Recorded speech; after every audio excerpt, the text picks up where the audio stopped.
Drama serial خدا گواہ کی اگلی قسط میں ہم دیکھیں گے کہ فیضا جس دکان پر عامر کے ساتھ اپنی شادی کے لیے زیورات لینے جاتی ہے، اسی دکان پر اسے شہری بیگم بھی مل جاتی ہیں۔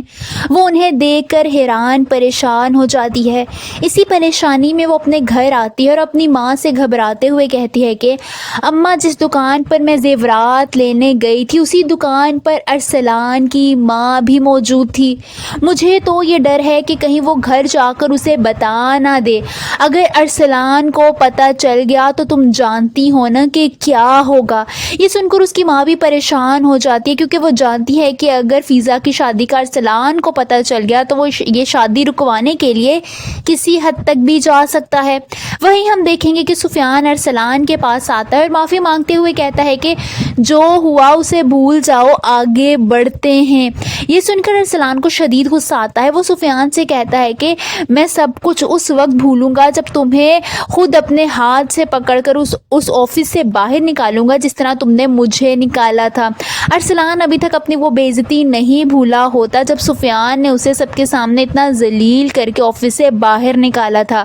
وہ کسی صورت بھی اپنا دل صاف کرنے پر راضی نہیں ہوتا۔ وہیں ہم دیکھیں گے کہ عریشہ اور رافع میں شک کی دیوار ایک دفعہ پھر سے گر جاتی ہے۔ زین ان دونوں کے بیچ کی غلط فہمی کو دور کر دیتا ہے اور وہ دونوں پھر سے ایک ہو جاتے ہیں۔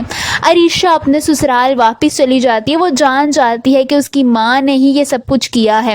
وہیں اس کو شہری بیگم کی کال آ رہی ہوتی ہے، مگر عریشہ وہ فون نہیں اٹھاتی، جس پر عالیہ بیگم یعنی عریشہ کی ساس اسے کہتی ہیں کہ بیٹا اپنی ماں کا فون اٹھا لو، ماں سے کوئی اس طرح ناراض نہیں ہوتا۔